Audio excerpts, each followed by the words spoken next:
so we wait to die. Hello and welcome to Good Games Spawn Point, the show for younger gamers by gamers. I'm Bajo. And I'm Hex. And I am D.A.R.R.E.N. I've got the moves like Jagger. Hex, I told you this would happen. We may have been playing a little bit too much Rock Band Blitz in the den of gaming this week.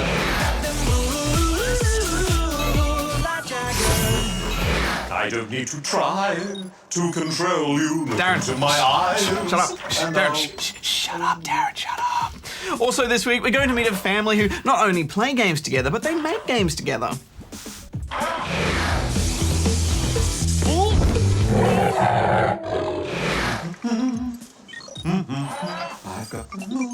Don't know how much more I can take, Hex. All right, well, why don't we just try and distract him with a review? Okay, good idea. I've got the moves like Jagger. I've got the moves like Jagger. Well, time for the review. Really?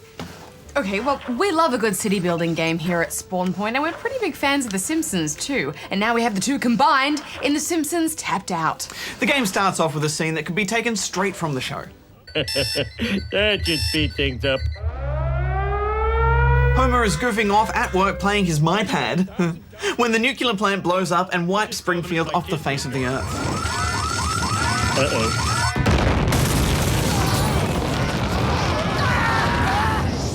Then it's up to you to clean up the radioactive waste and rebuild Springfield.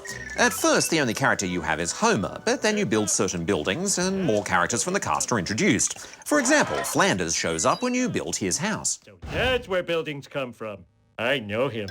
You start off with very little and then slowly expand your virtual town, putting characters onto long quests and constructing buildings that can take hours or even days to complete.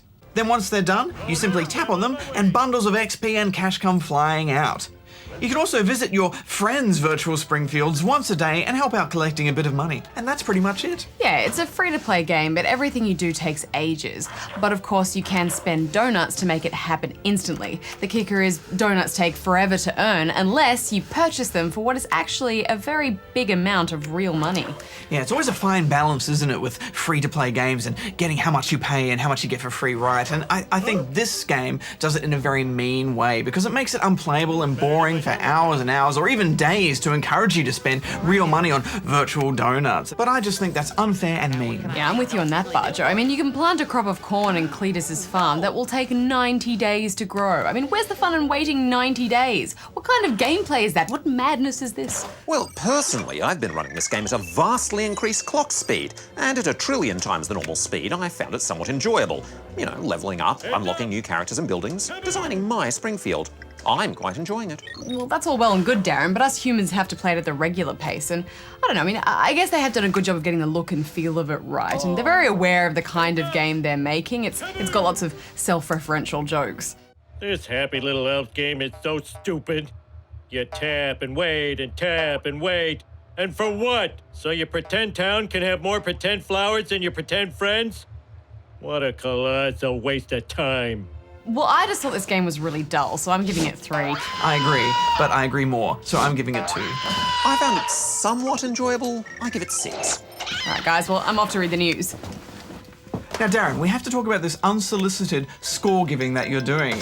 You need to ask permission if you want to score a game. Well, you're failing to take a certain thing into account, Bajo. What, D.A.R.R.E.N.? What am I failing to take into account? The fact that I have the moves like Jagger. The moves like Jagger. I've got the moves like I Jagger. haven't slept in days because of this.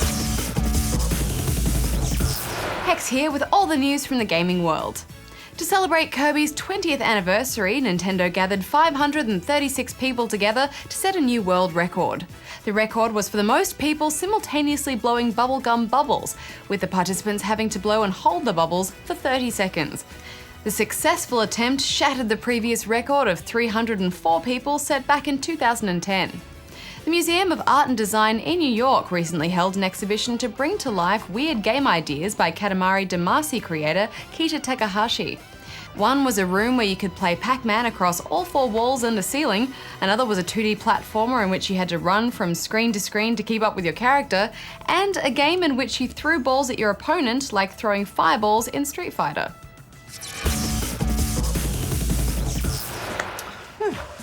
So, Darren, you're telling me your auntie Android isn't into games either? Negative. She is into world music, though. I bet she likes crystals too. You should see a geodes. It's all right, Darren. Not every family bonds over games, but the Stark family in Queensland are all gamers, and they've even combined their talents to make their very own game. Let's check it out. Hi, I'm Nicole. I'm Alia.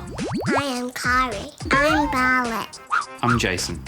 I'm Raven. And we're the Starks, and we make video games. Run, Fatty Run is a game entirely inspired by my eldest daughter. We were just sitting around talking, and I do believe I was asked something like, what would you do to fix obesity? And it's just one of those absolutely random, last minute thoughts. I'm like, hey, what if we released tigers into the streets? I really didn't expect anyone to take that one seriously. I certainly didn't expect it to be made into a game. Making the game has been a very long process, a surprisingly long process. One of the reasons why we did this idea was we thought it would be very simple, very short, and very quick. And that's not true at all. My kids have always been interested in what we were doing, making games. I worked from home for part of the day while I was working at Chrome as well, and the kids would always wanted to have some input into what I was doing. The kids are really good at breaking down games. It was good to use that to make our game better. The artwork was done by Raven, who's 15, which is a pretty good age to get your first game credit at. And she did a great job. They're really funny comics, and we've gotten a lot of positive responses from them. It was hard. I've never drawn professionally for anybody, and I must say I'm just very glad that my mum helped with the inking. It was quite fun and very interesting to see what producing art and making it go out in public was like. My youngest girls, they did barely anything, but they did play test the game, and in fact 2 critical bugs were found by D.A.R.R.E.N. With my years of experience in art direction and leading art teams, I of course did all the coding. I also got to do some animation. On Run Fatty Run, I basically made all the art and I did all the audio. From the time I was a tiny kid, all I ever wanted to do was to make games. Now, way back then, there wasn't a video game industry, and the whole idea that you could do it for a living it never occurred to us. So I used to make board games. I was a stay-at-home mum and with nothing to do, and I taught myself to animate and kind of fell into the games industry after that. The best thing about working as a family is it's just a lot of fun. You can be so honest and open, and you can just focus on the idea and work on making the best game you can. Everybody's there to support you, and you know what you're working on. You don't have to put up with mean bosses and bad co-workers and stuff. The hardest thing when working with your family is separating life from work.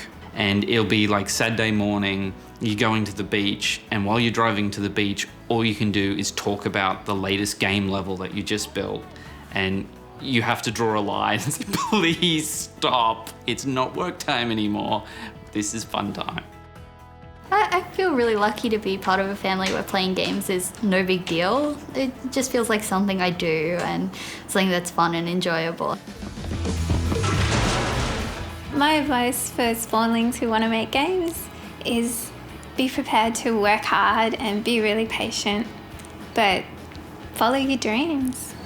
Don't give up. It is a really hard life, and you're going to run into obstacles all the time. Just keep at it. Sometimes you will feel tired, and sometimes you have to push yourself, but it's okay. It will work out in the end. And you'll feel very proud of yourself.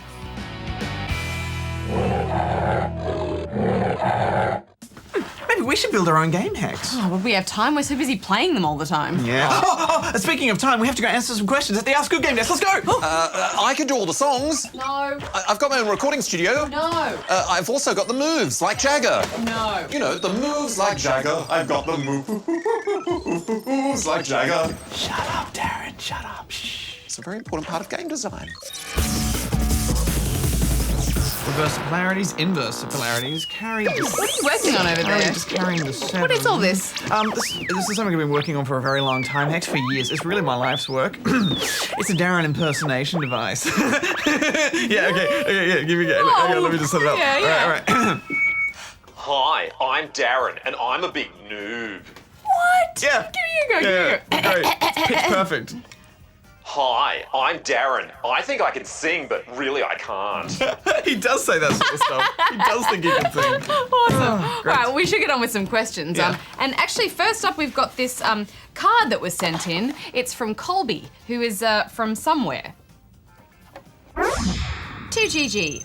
My name is Colby. I love your show. My favorite game at the moment is Terraria. I love strategy games. Please show it on your show. P.S. Look at the back of the t-shirt. You are all good gamers. Oh, thanks, Colby. Thanks for the card and the shirt. It's really awesome work you did there. About the shirt, Bajo, could you do the honours? Oh, yeah. Sometimes in TV land, we like to film things in front of what's called a green screen, and that allows us to put whatever picture we want back there. For example, whoa, now we're on Mars! Whoa. And now we're in a forest. Oh, and now we're at the beach. Okay, so back to the shirt. The shirt is green, just like the green screen behind us. So that means that anything that is green will also become the picture that's behind us. Yeah. So if Bajo wears it, he's going to look all weird and see-through. Yeah, so I'm not, I won't wear it. I won't wear it. I think you should just wear it anyway. It'll look weird, but you should just wear it. Okay, well, Yeah. while I get changed, why don't you play some Terraria? Okay.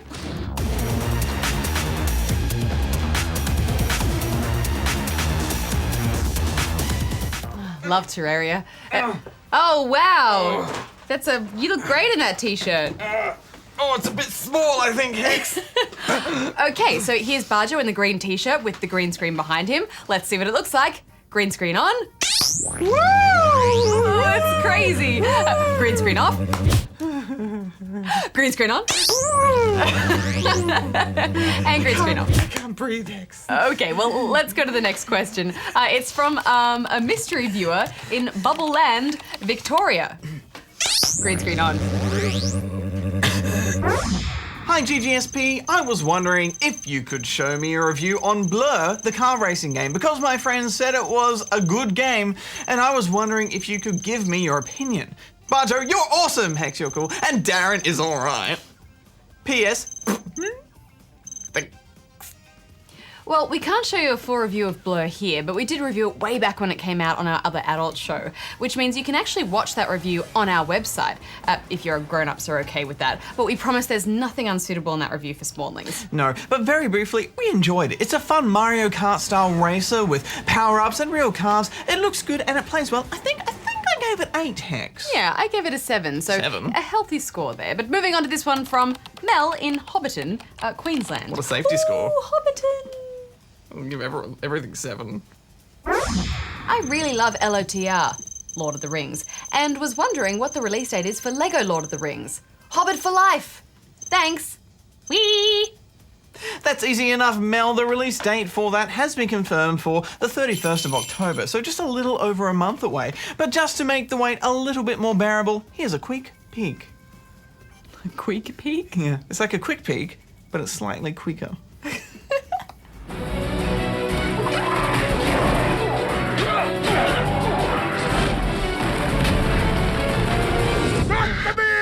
Well, let's move on now to this one from Logic in your PS3, which is in Victoria. My PS3 isn't in Victoria. Oh, yeah. Neither is mine. Yeah. What's up, GGSP? I have 2 questions. 1, why are you so obsessed with Minecraft? 2, when is F1 Race Stars coming out? And in F1 2012, how many t-shirt wearing rubber chickens would you give it? Yes, I know it has not been released yet in Australia. I mean at E3! Barjonia, you are totally epically awesome. And Hex, you are totally epically awesome. Like Bago, and tell Goose he's awesome. And let D.A.R.R.E.N, he is a funky, nunky, massive noob. Ah! Oh. Bye, GGSP. Let's not tell D.A.R.R.E.N he's a funky, nunky, massive noob. I don't think he'd like that very much. No, he wouldn't like that. Even the funky, nunky part. It's still a bit of a compliment, but no, he wouldn't like. Speaking of D.A.R.R.E.N, you know how the Mars Curiosity rover landed on Mars recently and it's sending back all these amazing high-resolution pictures of all the rocks and dirt and Mars. Well, anyway, look what I saw.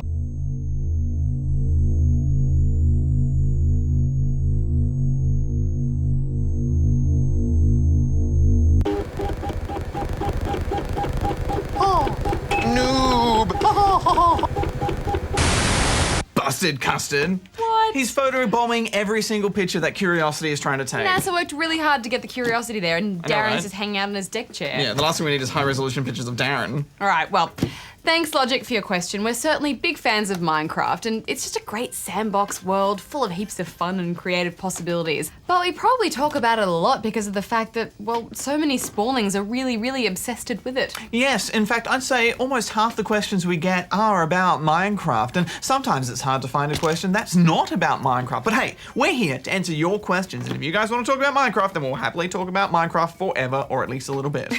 As for F1 Race Stars, well, there's not a specific release date yet, but they have confirmed it will be out sometime in November for 360, PS3, and PC. Yes, and I think we'll save our review of F1 2012 for when we've had time with the game. We can review it properly. But anyway, we've got time for one more question, so let's move on to this one from Jordan in Perth, Western Australia. On Little Big Planet, how do you beat the Lat boss? Because I can't beat him and I do not want to become a noob. P.S. Hex is the best, Bajo is good only on World of Warcraft, and D.A.R.R.E.N is a noob. Thanks. Well, thanks, Jordan. I think we can help you with that last boss. Do you remember how it was that? I think when you got to the end of the... I remember, that was ages ago. After the bit where you jumped on the... Oh! Oh no. Is Hello? it D.A.R.R.E.N? Is it... Hello, Hex. Is it Oh, D.A.R.R.E.N? hi, D.A.R.R.E.N. Is that D.A.R.R.E.N? Yes, it's D.A.R.R.E.N. I've got the solution. Do you? Oh, yes. We totally had it under control, but I mean, if you want to take the reins on this one, then by all means. Affirmative. Give him an Yeah, inch. okay. When you first get trapped in the elevator shaft with him, just stay down as close to the left wall as possible and wait for him to drop down. Then just hit the bubble on the side of his claw. Then run to the other side of the shaft and do the same thing to the bubble on the other side of his claw. Then you'll have to basically repeat all of that once more, and the claw will fall apart and the elevator will go up.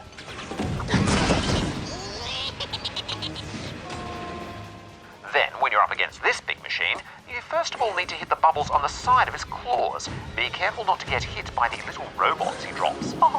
Once you've hit all the bubbles, he'll open up his claws, revealing 2 more bubbles, and start pounding at the ground. Now you just have to run in between his claws when they hit the ground and get those bubbles. Careful not to get squished. Now things get a bit trickier.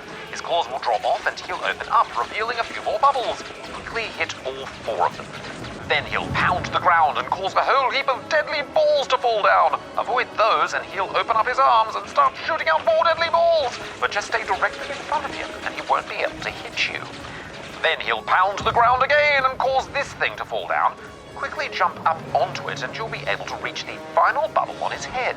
But be careful to quickly run off to the side to avoid more of those deadly falling balls. But if you've survived all of that, then that's it. You've beaten him. Wake up! Wake up! Wake up! Wake up! D.A.R.R.E.N, thank you so much. We always welcome your advice in the show. You're welcome. No worries. Hi. His voice is so soothing, Hex. He should do audiobooks. That was really abrupt. All right, well, okay, ready? Can you do that with the polarities? I'm going to invert them this time. And on that note, we're out of time for this week. But if you'd like to ask us a question, then you can do it exactly that by going here and sending it in. Awesome. I make a pretty good D.A.R.R.E.N, I thought.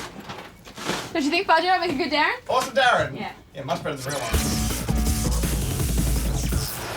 Oh, it's a tough boss, Hex. Oh, I remember having to do it. It was so tough. Yeah, it took me at least one go. Right, let's have a look at Rock Band Blitz.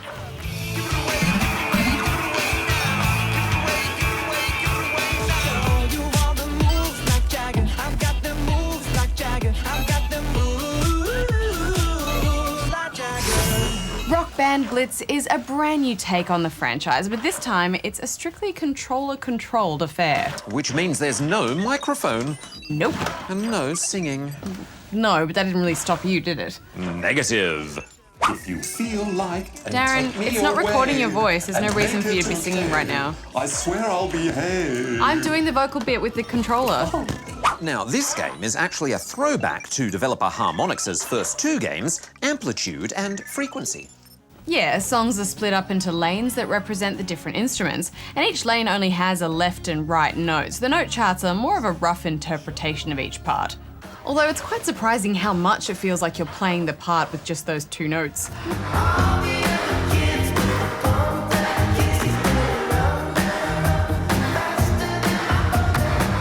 This game is really all about the high scores. You can't fail. If you miss a note, you just miss out on points.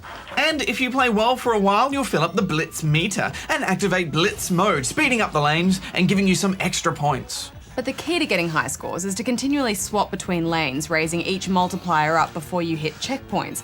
Because once you hit the checkpoint, your multiplier level cap gets raised up, but only to your lowest multiplier.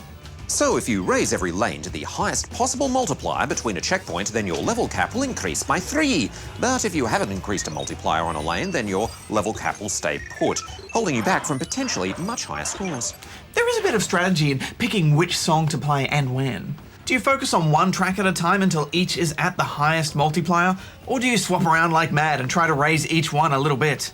Knowing the songs obviously helps a lot with that. For example, if a song doesn't have any main keyboard parts, then it's important to hit those notes when they come up, otherwise you won't get the multiplier up in time.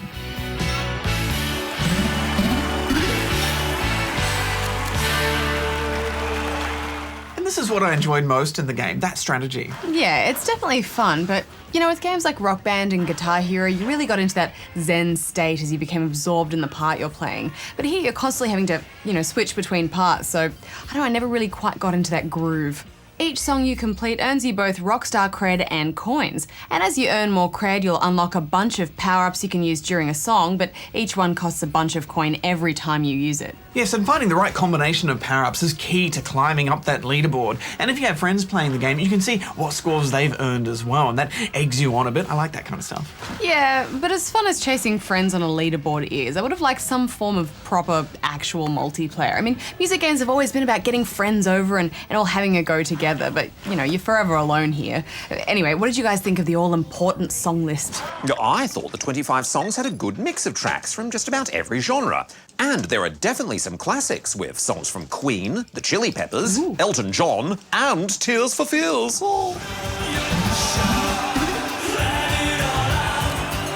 I like that if you own Rock Band, all of these songs are automatically imported into it, and all of the DLC in Rock Band works with this as well. But we should wrap this up. Final thoughts, Hex? Well, personally, I'd much rather just dust off the old plastic guitar and have a go with some friends at some of the old games. But, it's an enjoyable arcade take on the series. I'm giving it 7. Yeah, I'm with you on that. There's nothing like holding a guitar and just rocking out. But for what this is, I think they did a good job, so I'm giving it 7.5. No score this time, Darren? Negative. With no singing component, it's simply not possible to process an appropriate score to the correct decimal place. Well, until next week, gamers, Banjo out. Hex out. Darren out.